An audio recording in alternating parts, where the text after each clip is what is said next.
All right, I'd like to call the normal meeting of the Richmond Exempted Village School District to order here. And after executive session, we now go to the agenda. So is there any additions, corrections, or deletions? No, sir.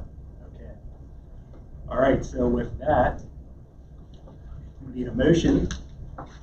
It is recommended that the Board of Education approve the agenda as presented. So motion, Todd Wells. I'll second. Mr. Wooten, any discussion? All right. Roll call. All right, Mr. Wooten? Yes. Mrs. Story? Yes. Mr. Zimmerman? Yes. Mr. Wells? Yes. Mr. Dufault? Yes. All right, recognition and awards. Thank you so much, Mr. Zimmerman. Dr. Coombs is here with some wonderful kids and staff from Monroe Elementary. And you always bring us a house full, so Ms. Coombs, I'm anxious to hear what the occasion is this time. I do. We always good things, so I always want to share. So, good evening, everybody. During the month of January, Monroe once again celebrated our Great Kindness Challenge. The theme for this year was Kindness Warms the Heart. And everyone in the building, 3K to 5, embraced our challenge, and Mrs. Dryer's and Mrs. Todd's preschool class was no exception. Not only were they the leaders of our hat, glove, and scarf drive, but their extra effort went a long way to spread love and kindness throughout our building. While our school-age students were decorating coffee sleeves for the Holy Beans Cafe down in New Richmond, Mrs. Dryer's class was busy transforming their classroom into the Kindness Cafe. So not only did their students take personalized orders, but they also made the hot chocolate and delivered it to staff members with a smile and a hug, celebrating kindness for everyone in our building. So in talking with Mrs. Dryer, the students that I'd like to recognize this evening often go above and beyond to include all of their classmates and make the classroom the wonderful place that it is each and every day. So not only were they some of the best baristas I have ever had, they're also proof that even our littlest lions are certainly leaders. So it is my pleasure to recognize the following students as this month's Leading Lion Award winners: Dax England, Noelle Campbell, Catherine Shaw, Holden Hauke, Allie Williams, and Philip Young, and their teachers, Mrs. Dryer and Mrs. Todd.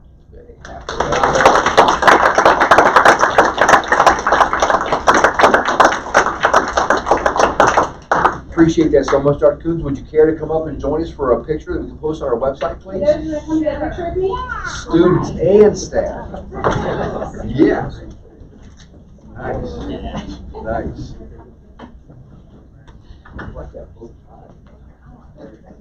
You gotta get up front. Up there. Let's get you.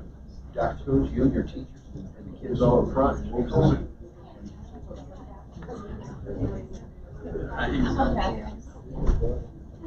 Lots of Right up front.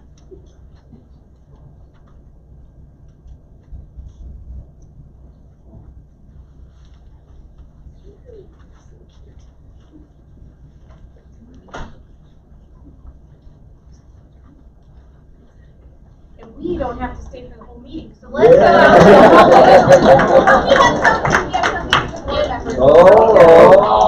Wait, just one. Well, and you. Hey, preschoolers, come here, don't leave yet. Come here, guys, just be careful.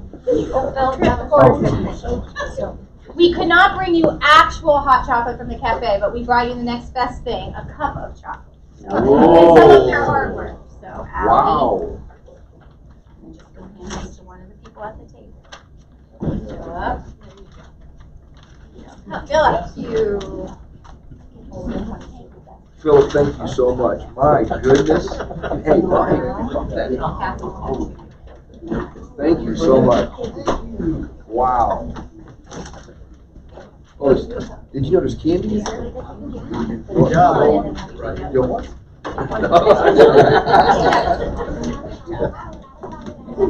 And then I have certificates for you guys I'll pass out in the hallway. Thank you so much. That was delightful. So delightful. Thank you so much. Have a wonderful week. Oh, wait a second. Mr. Wooten can't have two. Right, whoa, whoa. And I will.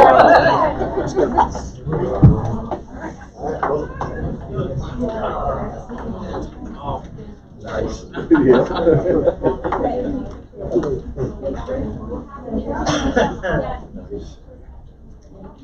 Where? Here. Not bad. Not bad.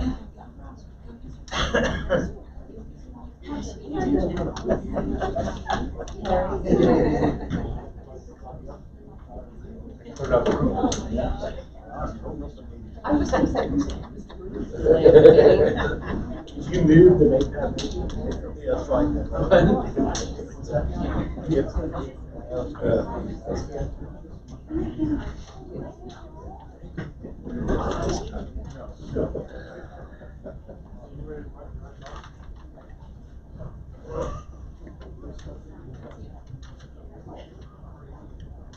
All right, next on the agenda is public participation. Do we have anybody that had any public participation? Okay, moving on. Committee reports. Grant Career Center. We had our meeting last Thursday, and we had a presentation by some of the teachers talking about mastery-based skilled learning that they're implementing at Grant now. Pretty interesting. Also, last week they hosted the sixth graders from all four of the different feeder schools for gals and goggles, and then guys with gears, guys and gears. Give them an experience, and it was pretty interesting to see some of the pictures and videos from that. But had a real good turnout for that. Still deficit spending. Our budget last month dropped to $300,000. Let's see. We got our audit results back, DMH, and no findings. Had a clean record, so real happy with that. And then last thing is they've got a service learning event that we're planning for April 19th and 21st, 19th through the 21st in Hazard, Kentucky. They're going to be taking 24 kids down there, and of course with enough adults to supervise them all. But they're going to be doing a lot of work down there in the flood area. Excuse me, food pantry stuff. Like they're going to have food pantry and things like that take down there to hand out. So one of the prerequisites, they had to participate in an event they had here back in the last fall. So we've got quite a few kids wanting to participate in that. So that's coming up. That's it. Policy Committee. All right, tonight on the agenda, for our first reading, we have 20 policies and 2 administrative guidelines we'll be discussing here shortly. Business Advisory Council. Thanks so much. I had another great meeting with our Business Advisory Council. I shared with them updates on our safety grants, so I get to under superintendent's comments to share more details on that. I gave them the district perspective of the 1 in 5 survey, which I've already shared with the board. Speaking of which, we'll do a more in-depth presentation at the next board meeting with our 1 in 5 surveys, which really ties directly into our strategic plan. Members of 1 in 5 will be here to help present that. Mr. Stewart, Mr. Lilly gave updates on their career exploration goals. We're getting ready for our spring field trip, so re-engaging our kids, elementary, middle school kids, with historic New Richmond, and we've been doing this for our 3rd straight year now, and just been fantastic. The most important news, just found out, we want to make sure we keep the homecoming festivities, the parade on the Thursday. Took some arm wrenching, but so for the first time for public knowledge, the homecoming parade will be on Thursday, September 7th. The game is on September 8th, with the dance on September 9th. So let the festivities. And that was our Business Advisory Council. Okay. So carrying that on to the superintendent's report. So as I alluded to at the Business Advisory Council, we were just found out a couple of weeks ago that we have been awarded $400,000 in safety grant. We're very appreciative of that. It's $100,000 per school. I want to commend Mr. Luke Cox, Mr. John Fry for shepherding this and getting all this information together. It's quite a cumbersome process, but we received the max amount that we can get for each school. Our needs far exceed $100,000. We will certainly take it. We are going to, as I've mentioned several times, we've already done this at the high school with grant funding, create a two-step entry. We're going to create two-step entries at the middle school and our 2 elementary schools. We're going to enhance our video camera recording systems. We're going to build a fence on the back half of Locust Corner where those woods are to kind of stake our territory. We're going to get window coverings as much as we can in the glass around the first floor of our buildings. And we're also going to purchase window shades for individual classrooms that if we do go into lockdown, it's a uniform way across the district, boom, and within like a second, the shade drops and the bad people can't see who's inside. So those are some of the things that we've targeted for with this money. We, at some point, myself, the board, will still need to brainstorm ways on how we're going to replace our PA systems in all 4 buildings. They're not repairable right now, and they're also not cheap. So we will need to try to squirrel some money ways from somewhere to make sure that's taken care of. That's also a safety issue as well. So that's what's happening with the safety grants. We're very happy about that. Mr. Shanklin is going to continue to pump out information as we get those projects rolling. A few weeks ago, Governor DeWine presented his idea of the biennium budget. It's interesting. It was a lot of good.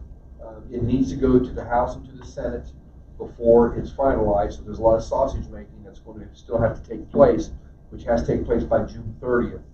Some things that were interesting is in his plan, he's fully funded the new fair school funding plan, which is good for us. We're not looking at a cut.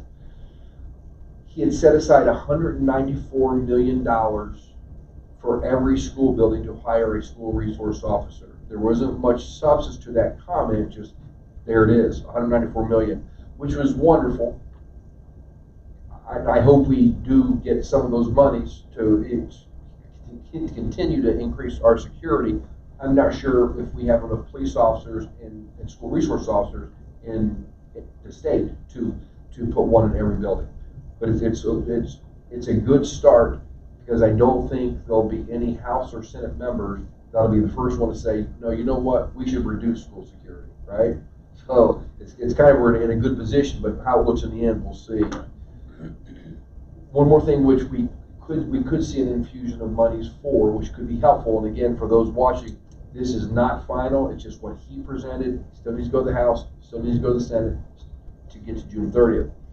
That with legalized gambling, sports gambling taking place here in Ohio, we're seeing an infusion of monies there also, that he was suggested that we use some of those monies to send to districts to help offset pay to participate fees. Again, no real meat on the bone, no, what that would look like, but just he threw that out there. So a lot of good things for schools, the school system, so we'll keep you updated as the process continues.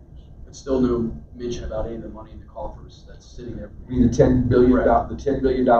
No, the $10 billion, I believe, is still there. And the rainy day fund is maxed out. They can't put any more money in the rainy day fund. There's talks of continue to cut Ohio taxes. There's still talk about that, but nothing substantive. Thank you so much. Yep. Thank you, Mr. Chairman. Yep. Okay, next on the agenda, item 8 is a TANF, officer update. Mr. Fry.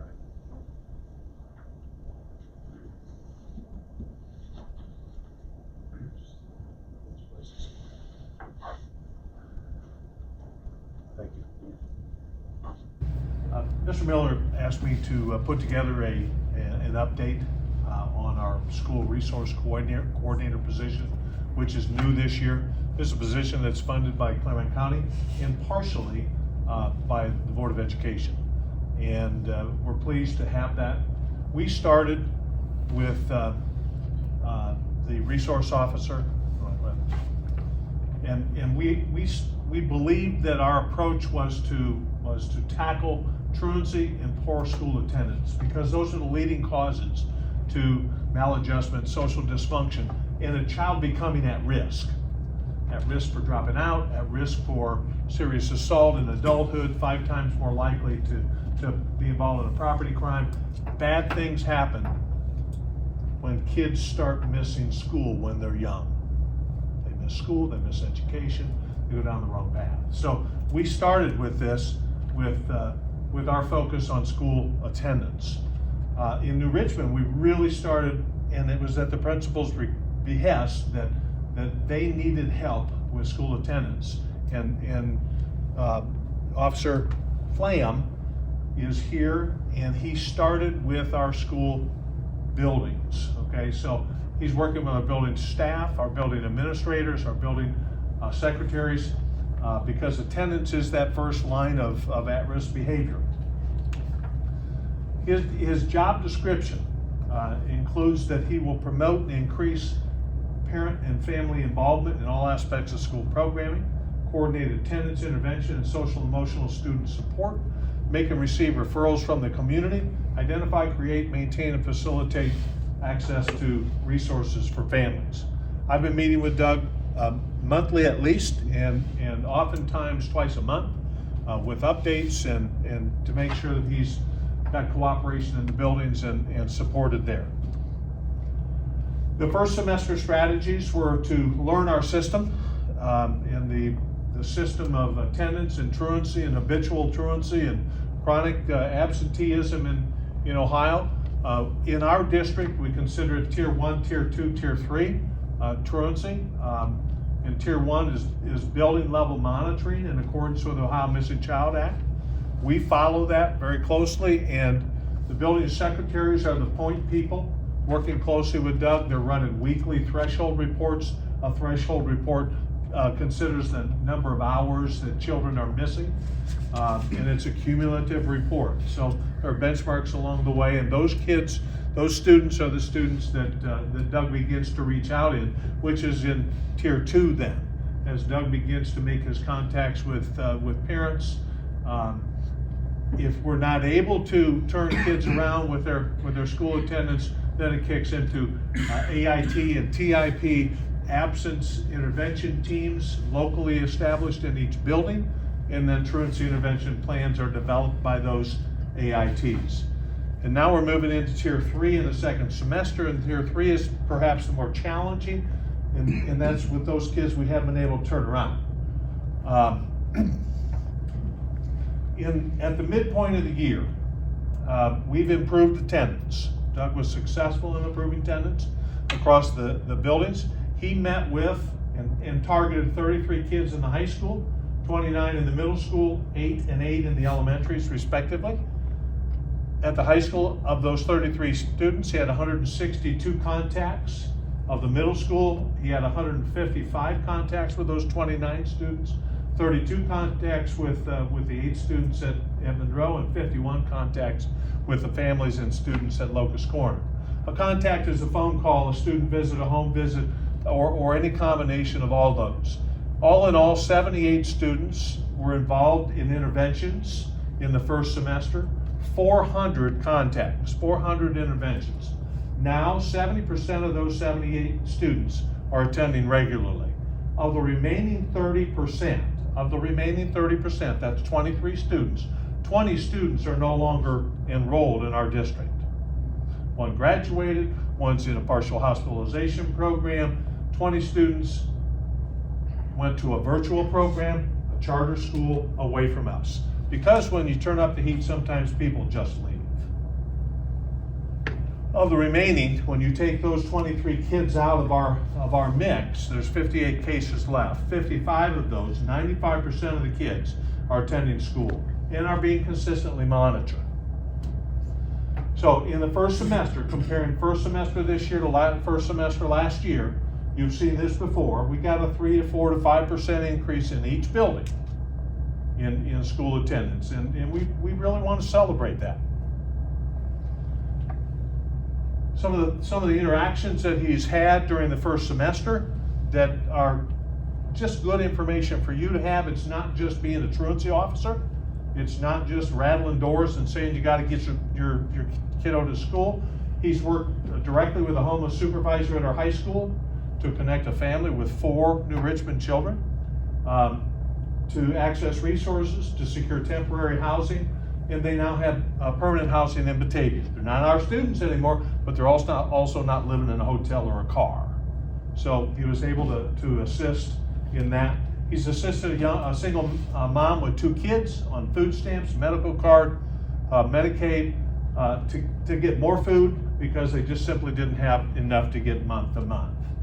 He's assisted a new family in the district. You know our secretaries, you can't enroll unless you had all the paperwork, all the residency affidavits filed, all the birth certificate and everything filed. So a child was not able to attend school because it didn't have the proper paperwork. Doug went and helped that mother get all the paperwork, so now they're attending school. Doug helped to enroll a student in a chartered school, not our virtual program, but a virtual program outside that had more flexible hours to allow the student to work and be at home after a traumatic event that caused attendance at our high school. We can't bend the attendance rules for kids, so got him into a situation that was more flexible for the students being successful there and also able to be supportive at home. Assisted in getting the student enrolled in an outpatient partial hospitalization program to treat high levels of anxiety, which had created school attendance issues here. Doug has worked with a family on the new juvenile court program. They've got a program to reignite student attendance. We had a 9th grade girl who hadn't come back from Christmas, and that student is now actively engaged in the court program, which is a short program, a month or less, and then we'll transition the student back to school. Connecting the student and the family with family counseling. This is a family that had been separated in foster care. Children removed, children were returned home, and they needed help. So got Child Focus involved through Doug, and they're coexisting. Referral to a mental health counselor to support social issues affecting students and in attendance. We're blessed. We have wellness funds that the Board of Education committed. We have a therapist in every building. Those therapist caseloads are anywhere from 30 to 50 kids. They're working with really at-risk kids. Doug's working with at-risk kids as it is determined by truancy.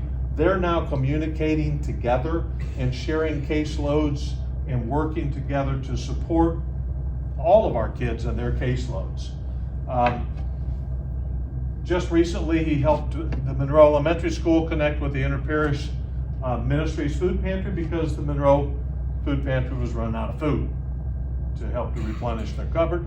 And he's currently working on a head lice solution for our clinics as families run out of cleaning solutions. And if you know some families, they've struggled with that, and they struggle and they struggle and they struggle, and they how many times can you go buy the stuff? We're trying to support those families because you can't come to school with head lice. What the challenge that we have going forward is continuing to work because we're escalating. We have more attendance intervention team meetings now, and we have more truancy intervention plans now. So we're targeting 16 tough kids at the high school who haven't been responsive, 15 kids at the middle school, 19 and 20 at Locust Corner Monroe. We're coordinating that work with the school counselors and or the administrators, and we're prioritizing and working to bring that mental health therapist onto the absence intervention team and trying to get to the root cause of the truancy. And the root cause analysis is how many times can you ask why until you can't ask why anymore because you came upon the answer. Why aren't you coming to school? Why don't you get out of bed? Don't have an alarm clock. Why don't you have an alarm clock? I can get you an alarm clock. And you continue to ask why and why and why, and there's no more questions to ask. Okay. So we'll continue to intervene with students and families. We increase those interventions and resource contacts, and we'll work with the county resource officers. Doug attends monthly meetings with the county TANF officers, and with our therapist and Doug, we're going to meet with family Children First Collaborative. Thank you. The family that Gretchen Beheimer is going to come over and meet and share all of the resources that they have available that are really strong connections for us. So that's coming up in another month. Interesting fact, of the 78 kids that we worked with at the beginning of in the first semester, 74 of those are students on free and reduced lunch, and we just started Doug on a task, having worked with Brenda Young with too many charges in the lunchroom. Discovered that there's a way that he can help also, and he's now helping either through the mental health therapist or directly with parents and secretaries and head cooks in each building to get free and reduced lunch forms filled out, returned, and get kids qualified. We've got an excess number of lunch charges, and if they are qualified and have not applied, we'll fix that. So that's our current effort. The Google Docs at the bottom is, I have used this presentation a couple of times with our therapist and others, is a reference to all the resources that the TANF officers in the county have, and that they share and share alike across the board. One of which is the United Way. Nice plug, thank you. Do you have any questions for me, or do you have any questions for Doug? Doug, thank you.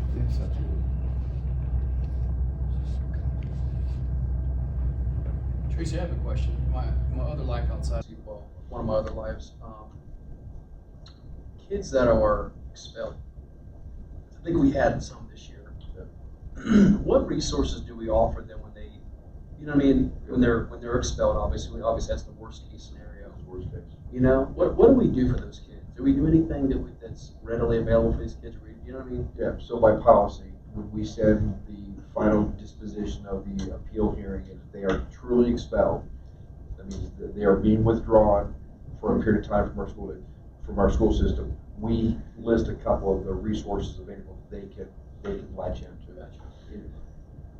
But it's basically still voluntary. It's It on the is. parents really, or their guardians to. Yes, sir. Oh, okay. Yes, sir. They're withdrawn from the district, aren't they? If you're truly expelled, you are withdrawn from the district. Gotcha. Yeah, I'm just concerned. There's other things that I'd love to see how we can partner greater with other organizations outside of obviously what we can't do or we wouldn't do just because of that. Just to, again, help bridge the gap.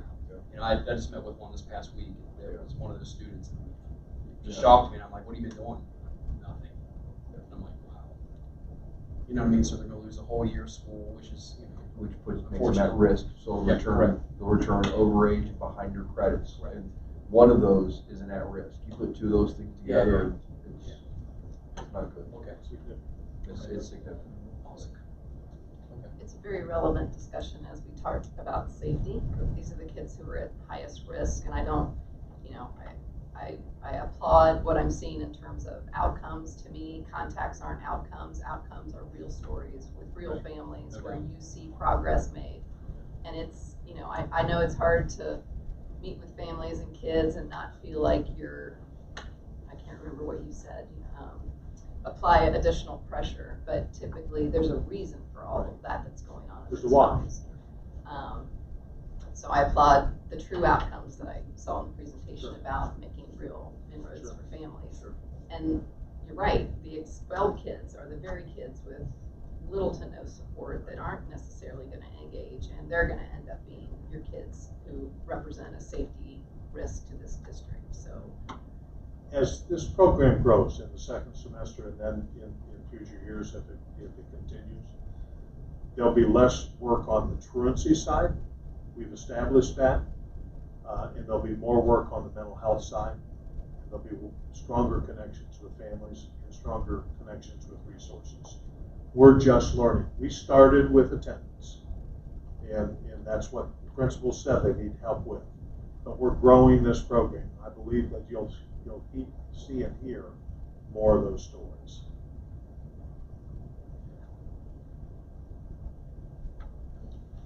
Good stuff. Tough situation. Oh, it's Tough. good. It's good stuff. Thanks. It's good. Well, Mr. Friday, Thanks, Mr. Flair, Doug. thank you so much. Thanks, guys.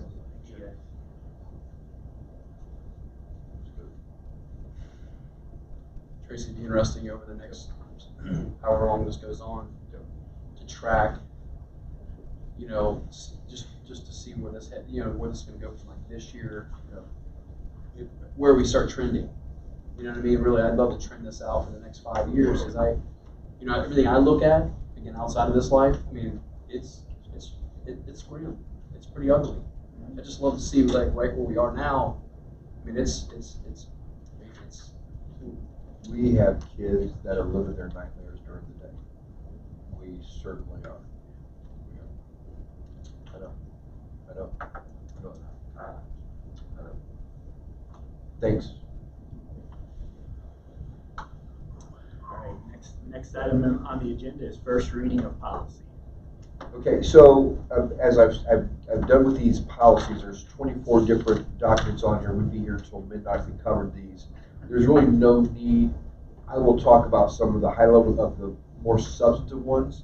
For those in the audience here, in person, or those virtually, if you go to our board docs, the very first document gives an overview of everything that we're about to talk about. Of here's why we're doing it, and you'll see most of it is just minimus changes, a name change, a title change. It's not that much. There are some that I would like to discuss publicly. The first two are administrative guidelines, 2430 and 2431A. They do not require a board vote, but I feel for the purposes of transparency, it's good for us to talk about. And to further that, it doesn't require a board vote, but I'm still going to wait until our next board meeting to implement these with the rest of the policies pending board approval.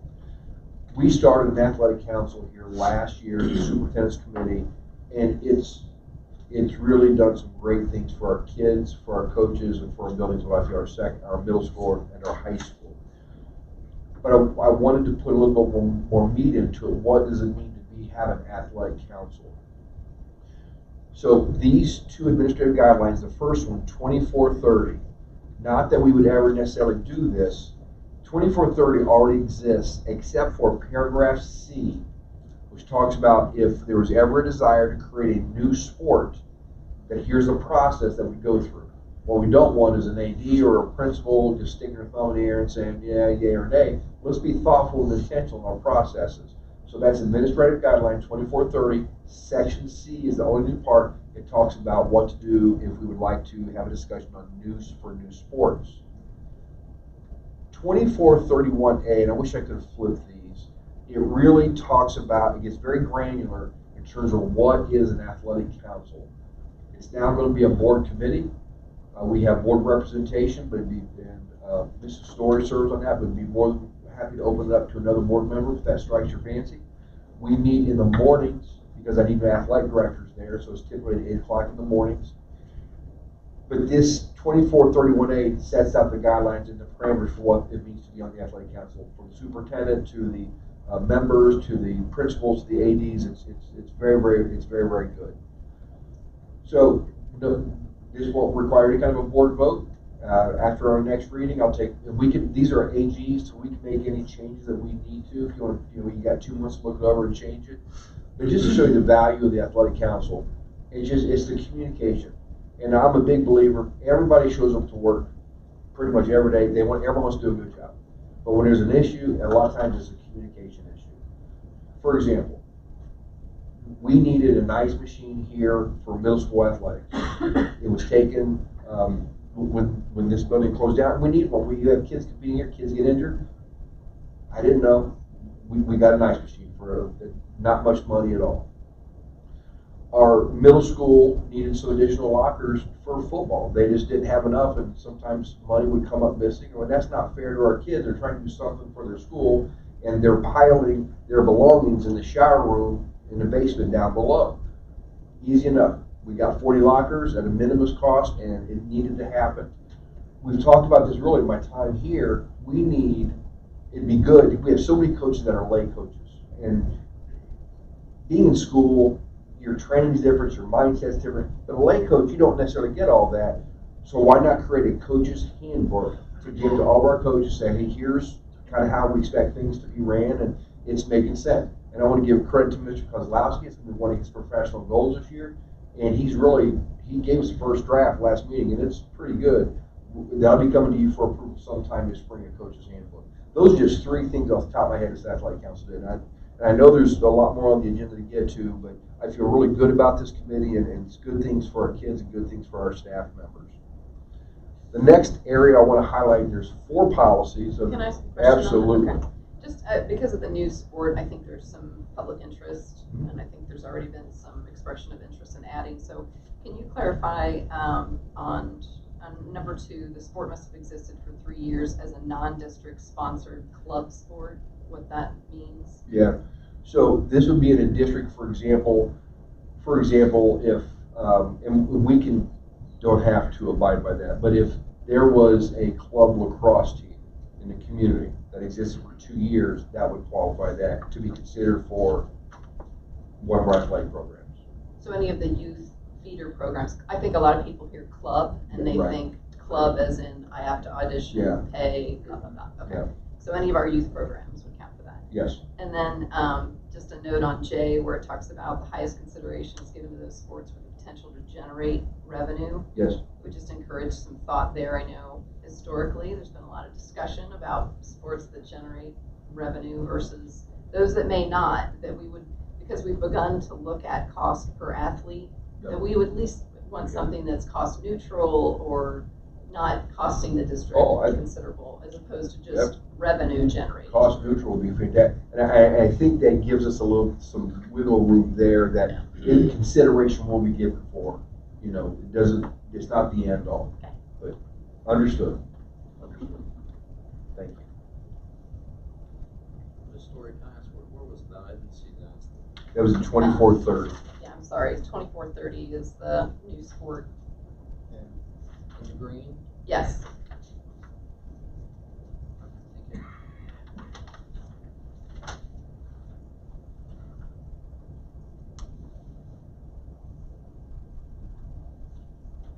Okay. In these 20-some odd policies that are on here, 4 deal with weapons.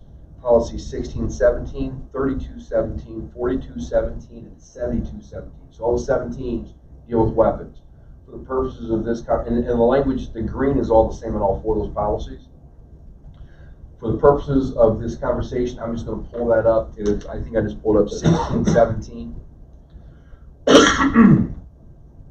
The first part of this, and it's important for our general public to know, even though the regulations regarding conceal and carry have been greatly reduced, that's not true for schools. If you do not have a permit, you still cannot bring a gun onto school property. Staff member, community member, unless you're authorized like a police officer. So that's the first part of that. It was never specifically stipulated.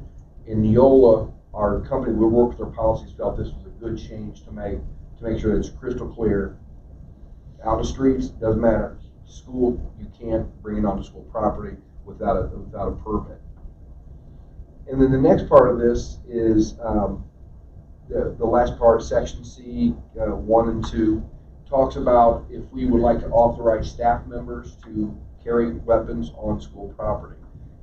Doesn't have a lot of specifics. We would need to create those in administrative guidelines. So this just allows us to have staff members to be able to be armed.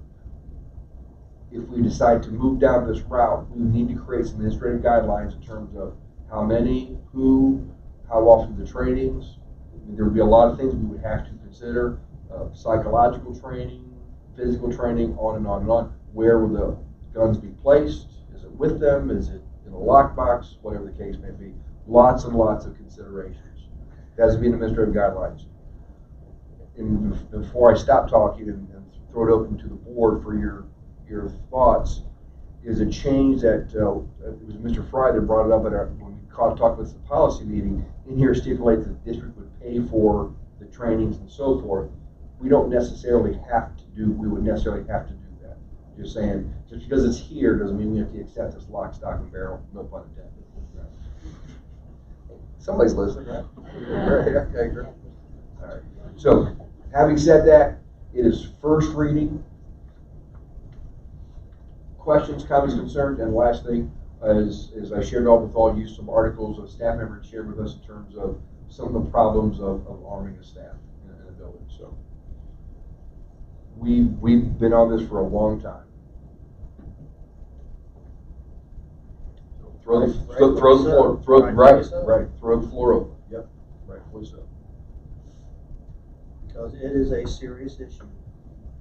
And you know, you talked earlier about the money the governor was talking about throwing, you have resource officers and stuff. The more resource officers, the merrier. I don't think we can afford enough to protect all of our schools the way they need to be protected with sick people that are out there in the world carrying on these heinous crimes. When you open the paper up and turn news on, you see it all the time. You know, another mass shooting, another mass shooting. Everybody wants to blame the gun, but it's not the gun, it's people that are, you know, irresponsible. They've got issues that need to be dealt with. The mental side of it needs to be dealt with also. But in the meantime, innocent people are dying. And if you look at, I think of the church down in Texas where a gunman went in to the church building and pulled out a shotgun and shot somebody right there on the spot. Fortunately, there was one of the elders or one of the people at the church was concealed carry, pulled the gun out and put a stop to it right then and there. Otherwise, a lot of people would have died. And you hear that case after case of that going on across our country all the time. I'm for arming people that are responsible with the right training, psychological evaluations. I'll always be for it. I'm a CCW person, you know, and I support that stuff. So I think it's, you know, I think we have a responsibility to ourselves to protect ourselves also. We can't depend on somebody else to be there. You call you know, prevention starts at the start, right? How do you keep your house from burning down? You keep things, you know, you do things to try and store gas in the right place, do this, do that. It's, as soon as you start mixing things up and not following protocol, that's when things start happening. And it's a tough situation any way you go about it. There's both sides of it, and I get both sides of it. So for me, I think it's a right thing to do.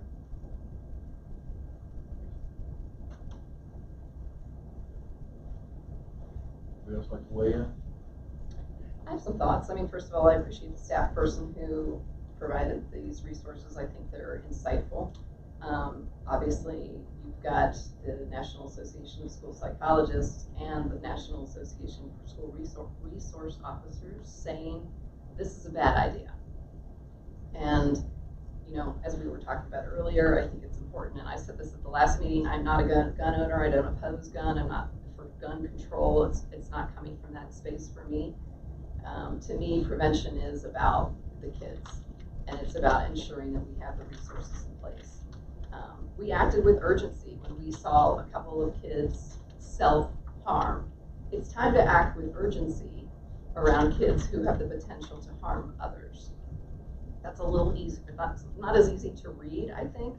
But our 1 in 5 data is showing some trends that kids are worried about kids, and they can probably, you know, help with that. We haven't asked our students, and I'm not saying, you know, young people should get to make decisions, but we haven't asked for their input. One of the lines from the NSSP talks about you're further undermining the sense of safe, supportive learning environments. If a child doesn't feel safe, I don't know how they can come to school with the thought that one of their teachers might be packing heat. I mean, that's the space that I live in. Plus, I also don't think it's fair to ask a teacher, and I get it, they're gonna have the choice to do that. But it's a burden that they will then carry. I mean, I loved hearing that DeWine might entertain another school resource officer. I applaud that. We also didn't ask our community if they're willing to fund another resource officer. I mean, if given the choice, if I know my child's teacher may be, you know, armed, or I could fund another school resource, we didn't ask those questions. So I'm not critiquing the work of the policy that's been drafted. I think it's important to put words down and take a look at it. To respond to. Yes, just to respond to it, but I still sit in the seat of, I think there's an awful lot we can do with true prevention work before you get to this place of, you know, yes, we have to prevent, we also have to protect, and I get that piece too. But I think there's more prevention work to be done. So just to your point, identifying potential issues with some students is we started this year, and it's throughout the state. It's required of all the school buildings that we have threat assessed the teams now, that we'll become aware, like it's a pretty exhaustive process that we go through to evaluate kids, to identify risk potential.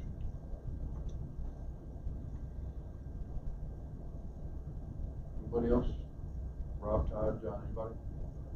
It's the first reading, First reading. and I think we discussed this in January, if we need to reach out and do another survey, but I think it was pretty clear that, for staff and for parents, but, you know, if we feel as a board that we need to do an open forum, we've tried that, we've had, maybe 3 or 4 parents come then and participate, so it's not like we've not tried to do that. So I don't always put my eggs in the basket with surveys, because we know it could be flawed one way or the other, depending on which side of the fence you're on. But you know, this is the first reading, and you know, I think once we get down to the nitty gritty with administrative guidelines and what that kind of looks like, the bottom line is we can have this as board policy, but the current board, we can always say, hey, at least we have it. We have to jump through the hoops. We can at least put signs on our doors that says, hey, this district allows teachers or staff to be armed, and at least you have a deterrent, somewhat of a deterrent there. So, but I think we got a long way to go. But I mean, I support it. I would support it if I was an administrator in this district. As an administrator, I wouldn't want to carry in case I have to deal with a fight or something like that. But you know, you never know. You never know on either side. Do we want to make the news in 2 weeks, or do we want to make sure we don't make the news in 2 weeks? So that's, you know, and I guess it's half glass empty and full. So, but I do support it. Just to repeat what I've said previously, is unanimously our 4 principals are against this. Just what repeating again. They don't feel like educators are equipped to necessarily draw down on a kid. Just relaying their thoughts.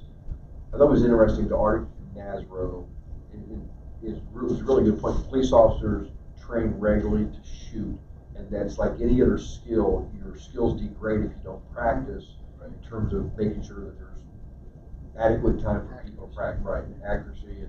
And the last thing you want, and I shared a story I think that I learned from a NASRO conference last summer, is 2 random innocent students got shot by somebody who wasn't necessarily following the proper procedures and protocols. And just to clarify my earlier comment, I wasn't suggesting necessarily another survey. I'm just pointing out there are still holes in the information gathered. No, that's fair enough. And there was a pretty wide of 10-12% of surveys of I'm not sure. Right. Now that policy, we've talked about it, and it's a little bit more real, maybe they'll make a decision one way. So the numbers really could shift.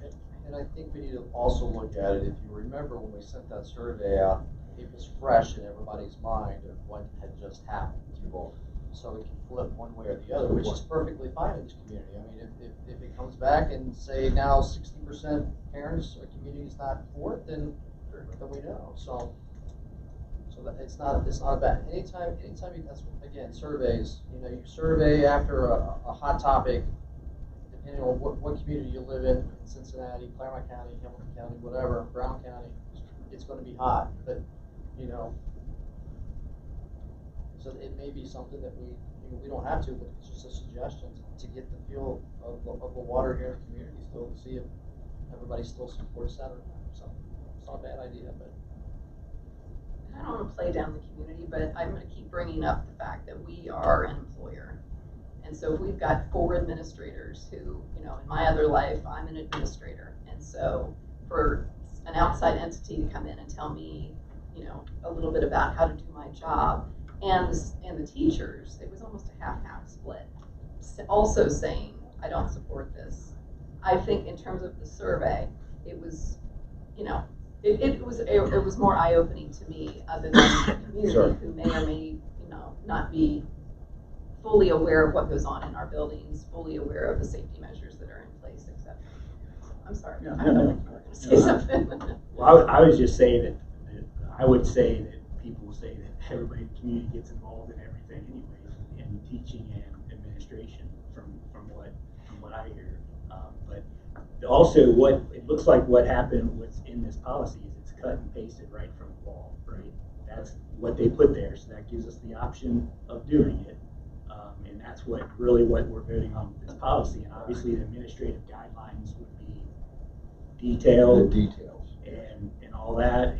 And from my perspective, I always look at, I've been in the safety business for 25 years.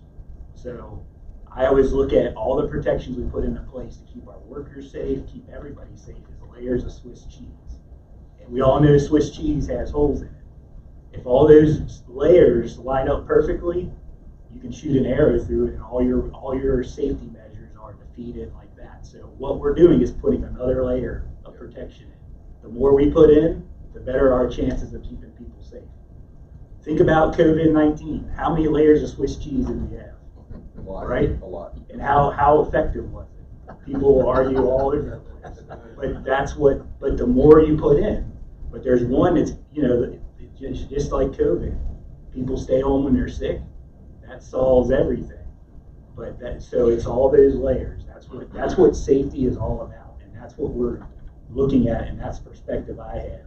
And in talking to people in the community, people bring it up a lot. And the news is always going to have mass shootings, like Mr. Duval said.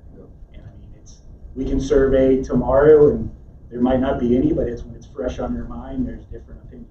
But that's just some of the things there. You think about your car, you wear a seatbelt, you have airbags, you have all those different layers of protection. This is really another layer of protection in that chain to keep our most valuable people in this school district in the future safe. That's kind of the perspective I have. So it's a definite maybe. Yep. And I have nothing new to offer. I hear you about the prevention part, and I think we've done a really good job here. I think doing some of that prevention. I just don't think we've got time on our hands to prevent more. Right? You're gonna almost create an environment that's gonna be perfect, and getting to that point of preventing to that degree is just, in my opinion, is really not going to happen. Right? So I think, again, John, back to your point, putting in another layer is certainly, I think, healthy under the right measures, right? And obviously, we have to be methodical about what we put in. Who can do this? What kind of training they got to get? All that's got to be spelled out. So, obviously, first reading tonight, but I think from here, the buzz is going to get out in the air. We'll find out what happens next month when the community finds out this has gone through the first reading tonight. And there's a possibility it's going to pass next month. Certainly we'll see what happens. But I think we've given enough opportunity for the public to comment. I think too there's some naivety to our community that thinks that our buildings are safe, and they are for the most part. But I think there's also that other degree of if they really knew that there's some vulnerability still that we've got, right? That this would certainly shore up that, but yeah, certainly not against it. Whether we did or did not arm a staff person, Right. whether they did or we had nobody, just the signs alone, I said that years ago, would be some deterrent of, to these people that are coming on these soft targets. That's all they're targeting, soft targets. They're after the easy kills. They want to make publicity for themselves. And it's sad. I'd just be So the curious more too. you put up like that, somebody said that, I might get shot. Yeah, Tracy, the other districts that have done this, right, been what we say considered successful. Be interested. Didn't hear any blowback from the community or from the even staff that I know of. I'm sure there may have been some, but I didn't really hear an overwhelming, maybe from these administrators when they did this, that the staff just said, "Hey, we're finished here. We're going to resign because of it." You know what I mean? Yeah. I don't think we heard that. Did we? No, one in particular, though, they've been doing it for a lot of years. Right. And then just with the new law that was passed last summer, they just re-upped again. So I don't know what it was like in that district when they first did it. The other one I'm not familiar with.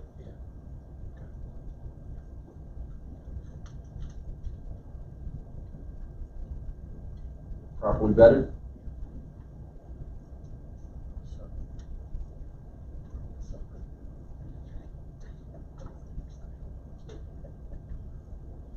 something a little lighter.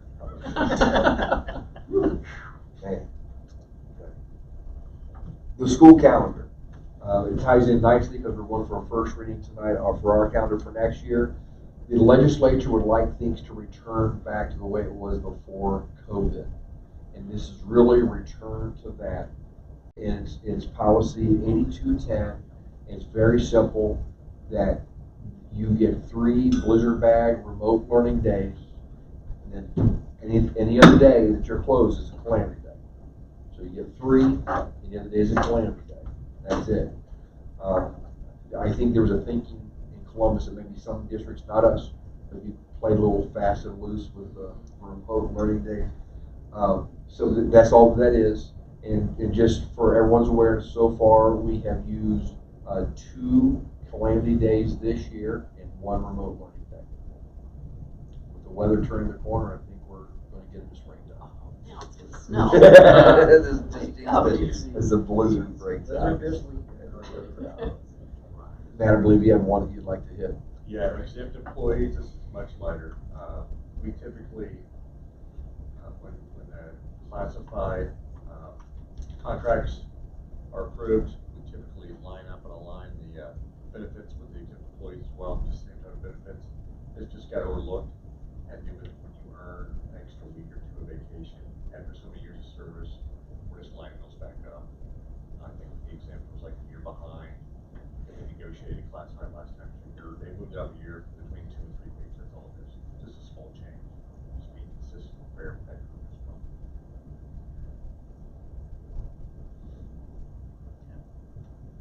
That's it. Yeah, overall. All right. Wait pops. Yep. And these are all available for everybody to read. Yeah, I sure. Yep. Go And the ahead. highlights are Right there. right there. The overview. The changes in the overview. Yep. All right. Item 10 on the agenda is Ohio High School Athletic Association membership resolution. Yeah, Mr. Chairman, this is something that we undertake annually. It allows our middle school and high schools to participate in OHSA athletic tournaments and competitions. All right. It is recommended that the Board of Education approve membership for the Richmond High School and Middle School to the Ohio High School Athletic Association in accordance with the Constitution, bylaws, regulations, interpretations, and decisions of the OHSAA as presented. So moved. I'll second. All right, any discussion? Okay, roll call. Mrs. Story? Yes. Mr. Wooten? Yes. Mr. Wells? Yes. Mr. Zimmerman? Yes. Mr. Dufault? Yes. All right, number 11 on the agenda is OPSE MOU, which is OAPSE MOU, and I'll let Mr. Miller explain the acronym. Yeah, thanks so much. That's with our classified staff, specifically it's our bus drivers. We would like to begin to roll out the Ride 360 program that we have been integrating for several months now. Our goal, the gold standard is parents will have an app that they can log into and password protected, and they can see when the bus, how far away the bus is from picking up their child. And I would think on inclement weather days, that would be just incredible to have. When a kid walks in the bus, they swipe this across a electronic device, and the parent knows the kid got on the bus. And we have a digital record, the kid got on the bus. The bus pulls into the schools, the kid walks out, they scan, we know the kid got off the bus, and the parent knows the kid got off the bus. So it's a wonderful system of checks and balances. This memorandum of understanding, we're going to start small with a few pilot buses after spring break, 3 or 4 buses, work out the rough parts, and then we'd like to eventually have full implementation next school year. We'd like for kids to be able to use their badges for in and out of buses, athletic events, purchases in the cafeteria, and so forth. It just, they're not handling money, and as we had talked previously, handling large sums of money is a chance for something stupid to happen. So we're trying to eliminate that. So it's a memorandum of understanding which allows us to do this. Okay, it is recommended that the Board of Education approve the OAPSE memorandum of understanding as presented. Also move. Mr. Wood, need a second? I'll second. Ms. Story? right, any discussion? Yes, Mr. Miller, question, as we all know, kids nowadays, they would forget their brains if we let them, but Sure. if a kid, what's the backup system? If a kid forgets their badge, what's the responsibility of the driver? Is there? Yeah. Can We you want there to explain? be as little lag time as possible. The bus driver can scan them in, off they go. Because their face will still pop up there like, oh, okay, that is, in case it's a sub bus driver, oh, that is, little, Todd Wells, and they swipe it then. Stand up. Stand up, is that what he said? And is there other like safety checks that they're doing, the bus drivers? It is, as part of really that like program?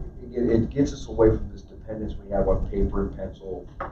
So, for example, their pre-inspection trips, they come in, they can inspect their bus, if there's a tail light burned out, they submit that, it goes right to the mechanics. Mechanics know that they need to replace the tail light. At the end of the day, when they clear the buses, make sure there's no kids left in there, and we've all heard of horror stories when a kid is left on a bus, not here, but elsewhere, they are on the iPad saying, yep, I have checked my bus, all the kids are off of my bus. It's a good safety. So just a couple of items there that it's going to make us more efficient. Yeah. Any other discussion? Okay, roll call. All right, Mr. Duval? Yes.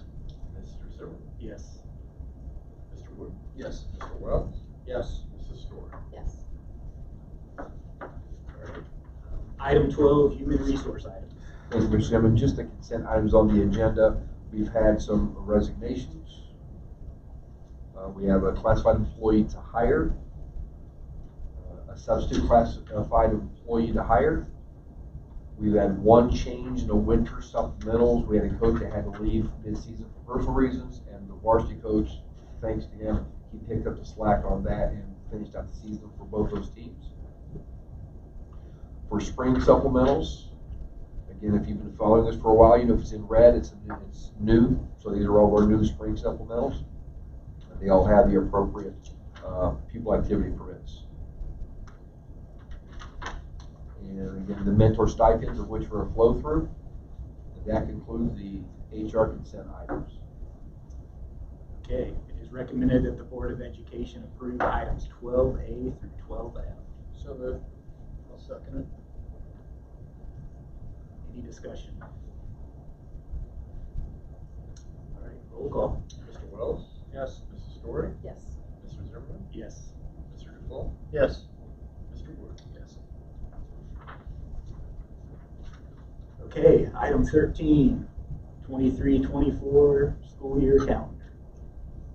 Okay. Just for first reading also, there's a lot to like about this calendar. And for those that are new to this conversation, both online and here, schools really don't have a lot of flexibility in terms of creating their school calendars. We're with teachers and staff 185 days. We're with kids 180 days. And they get credit for PD days and parent-teacher conference days. But if you want to be done before Memorial Day, have roughly a couple weeks in December, it really kind of ties your hands on what you can and cannot do. There's a lot to like about this calendar. We're starting in August. It's a full week, August 14th. We'll continue to do the staggered start on the 17th and 18th, which I still hear great things from our teachers and our principals and parents about. So half on the 17th, half on the 18th, and then everybody on the 21st. So we're off and running. We decided when we did it 2 years ago that safety day would be an every other year thing. So I've designated September 18th as a full safety day. As for all staff to report, kids, that would be a non-work day for our kids. PD day on October 20th. And something that a lot of people like, and I gotta say I kind of like it too, that not having the fall break day in October, we can shift that to that week in November, and staff and students can have a full week off in November. I know a lot of districts do this. Again, for the newly initiated, where nobody's trying to pull a fast one, it's still 100. Any way you cut, it's still 185 days. So the trade-off of that is it's a really long haul from Labor Day to November for our teaching staff. It's roughly 2 weeks off at Christmas, starting with the 20th. Teachers come back on January 3rd. PD Day in February. Spring break the last full week of March.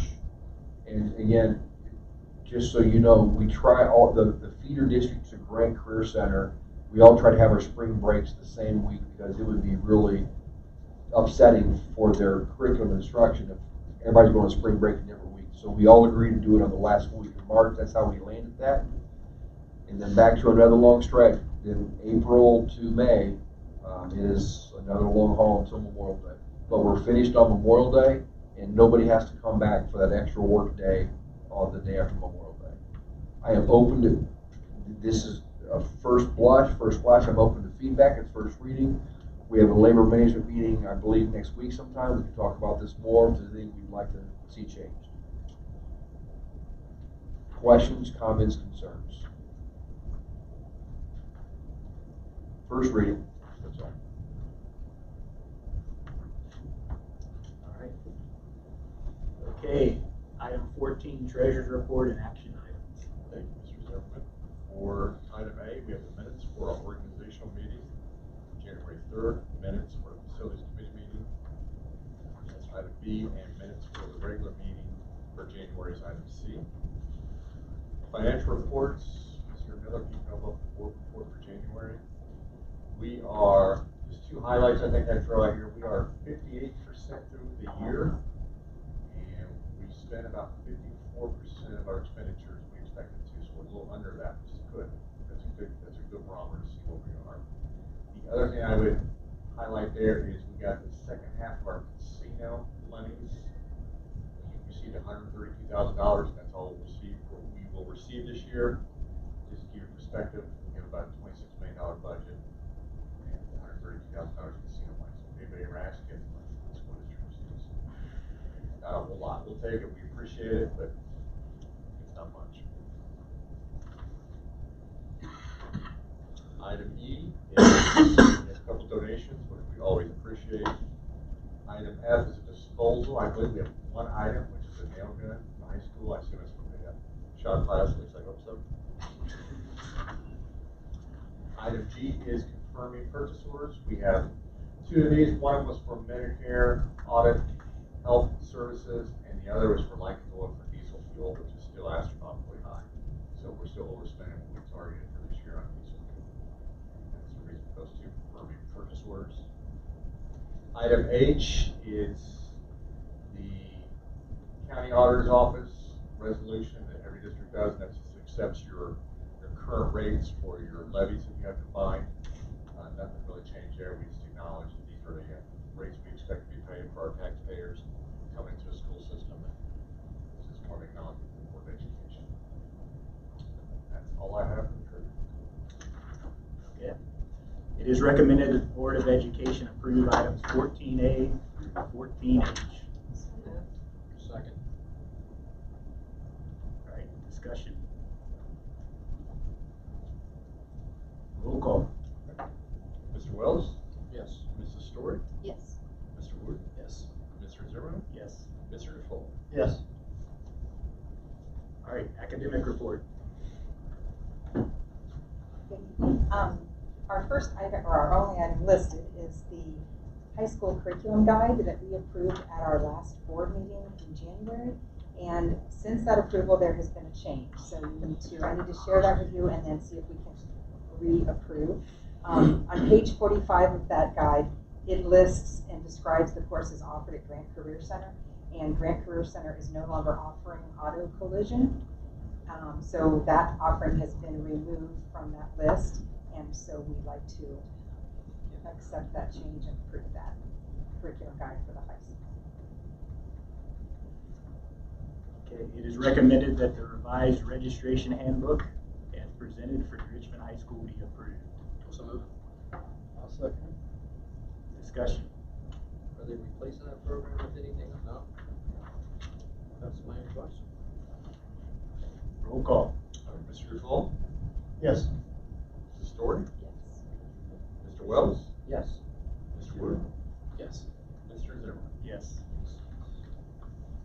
Anything else? I do. I have a couple of other things. The first one is I'd really like to provide a brief summary of our professional development day that we had last Friday on the 17th. We have a district PD committee that works really hard to plan valuable experiences for our PD day. So I'd really like to thank Mrs. Zimmerman, Mrs. Parker, Mrs. Phillips, Mrs. McConnell, Mrs. Ball, and Mrs. Minning, and all 4 of our building principals who serve on that committee.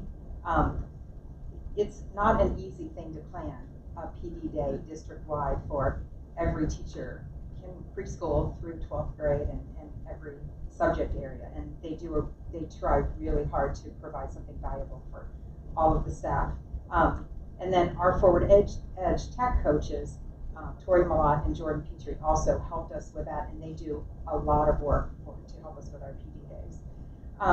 So on last Friday's professional development, we included sessions on ChatGPT, which we mentioned at January's board meeting. Spent longer with that with our secondary teachers, a little bit less time with our elementary, but everyone bringing them up to speed so they knew what that was. Our 1 in 5 survey results, district-wide, and what resources we have available. Instructional planning, high-quality student data meetings, and time for personalized learning. And at the conclusion of the day, we asked all of our staff to fill in a survey about how valuable they thought PD Day was, so that we had that input and feedback each time to plan our next PD Day. So our survey results so far indicate that 76% of our teachers felt that the sessions were relevant and were also highly likely to implement something that they learned on PD Day. And 93% of our teachers would like to continue to have time in the future for personalized learning. And during that personalized learning time, teachers can choose really any item they feel would make their practice better or help them in their classroom instruction. They can choose things from anything they choose, but also gifted instruction, reading instruction, math, obviously technology, etc. We also asked our teachers how comfortable they felt about using artificial intelligence. Personally as a teacher for their own practice, and also about how comfortable they would feel using it as a teaching tool. And a majority are interested in exploring it as a tool for themselves personally. A little less comfortable with using it as a teaching tool, which I would expect at this point in time, but something that they'd like to learn more about. So anyway, I don't know if anybody has any questions about PD Day, but that committee really spent a lot of time trying to plan a valuable day for them. Sounds like it paid off. So I want to pass out this. Would you pass that out? So the next item I wanted to talk about is just something I'm thrilled to discuss or to just share. We had a secondary building data team meeting last week, and I had the opportunity to sit with the middle school teachers and look at their math data. And I, of course, was interested in the ELA data on middle school because we have a new ELA program, My Perspectives by Sabbath's Learning at 6th, 7th, and 8th grade. So I was hoping that it would show that we had experienced some growth in our achievement in math. So if you will look at the 5th column from the end, it's titled School Conditional Growth Percentile. And that percentile, a school district would like to have around the 50th percentile. It means that you are experiencing average growth. Your students are growing as much as 50% of the other students of that same grade across the country for all the students who took that test. So we looked at the growth from fall of this year until winter of this year when the students took it again in January. So let's look at 6th grade first. So our 6th grade grew more than 87% of the students who took this test during that same time period this year. So I thought, first of all, I was really excited. And then I thought, okay, let's see how they did last year. Because if you remember back to the beginning of last year, my first board meeting, I shared kind of our math data, et cetera. But I don't know that I broke it down by every single grade, et cetera. So I went back and looked at 6th grade last year, same time frame. fall of 2021 to winter of 2022. Sixth grade was the second percentile. We only grew as much as 2% of all of the sixth graders across the country. So that is a huge growth increase. So seventh grade, our growth percentile this year from fall to winter was 73rd percentile, which is huge, great growth. Last year it was at the 53rd percentile. So still an incredible amount of growth for a brand new program. And I also want to just say that usually with a new reading program, you experience a little bit of achievement dip. It's common to experience some achievement dip. So this kind of growth is really remarkable. So then the eighth grade, I don't know if we all want to say it together, but the 94th percentile. So we did better than 94% of the eighth graders in the country at that same time period.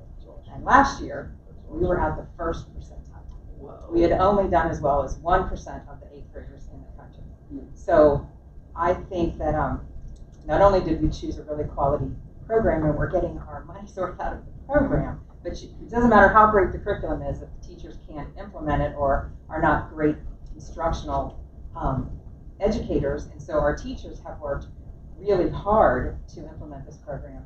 And I do believe that the board's support of having those teachers be able to meet before each unit. So at the middle school, that's basically once a quarter. So those 4 times, they're able to plan together as 6th grade teachers, 7th grade. I don't know that we've ever been this consistent. I don't know that I've ever seen any school be this consistent in terms of everybody who teaches 6th grade working together to do it, everybody who teaches 7th grade. So I think that combination is just, we're doing really well. And I'm so proud, I'm so impressed with how hard the teachers are working, and then I feel like it's really paying off in the achievement of our students. So stay tuned. We'll be measuring it again when we take the assessment again in May. So the growth from fall to winter, and then winter to spring, and fall to spring, of course. So just wanted to share that news. Really good. Really good. So we expect the same thing with math next year? Absolutely. No pressure. No pressure. Thank you, Joe. Thank you for your leadership, and thanks to our staff here. Wow, that growth is incredible. We'll be under investigation for cheating. Nobody grows this much, right? It was the second percentile to the, or first to the 90. Unbelievable. It is. Thank you so much. What a way to end it up. Next up, communications report. So I just kind of want to touch on some group and individual accomplishments that I've been keeping track of for the last month. Last week I was out at Monroe Elementary School, and they put on a fantastic first grade performance. They have another one coming up tomorrow with the 2nd graders, so if you have a chance to get out there tomorrow night for that, I can't recommend it enough. I'll try to be there. Last Thursday, middle school intervention specialist Sarah Stapleton earned a finalist spot for the Gold Star Teacher of the Year award. And you can vote for her. You can vote via text by texting her last name to 24454, and you can vote online at goldstarchili.com as well. I'm going to get with Court and say some stuff about her, and hopefully some nice things, and we'll push that out and get people voting for you. The deadline, I believe, is mid-March, March 10th, March 14th, in that range. Earlier today, the girls bowling team qualified for the district tournament. They finished 7th overall, and they are going to bowl next Friday, I think at Beaver Creek, at Beaverview Lanes. Over the weekend, on Saturday, Billy Foster won the heavyweight the heavyweight conference championship out of Western Brown, the SBAC title. He and the rest of the team go back to Western Brown this weekend to start their postseason, the sectional tournament. That same Saturday, this past Saturday, Charlie Jones won her weight class at a tournament out of Washington Courthouse. And also, this week, Thursday night, I believe, Joey Kissing will swim in 2 meets at the state tournament. The 200-yard individual medley and the 100-yard backstroke. Those are sometime on Thursday night between 5 and 9 on the prelims. It depends on how fast everybody else goes. So you got the winter sports season are winding down, but they're doing pretty good things out there. So just kind of support them when you can. Yes. Thank you. Thank you so much. Thank you.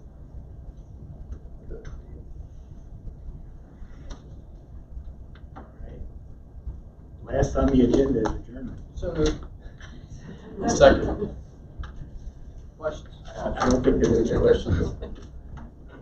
Roll call. Mr. Dufault? Yes. Story? Yes. Mr. Zimmerman? Yes. Mr. Wells? Yes. Mr. Wood? Yes. Thanks, everybody.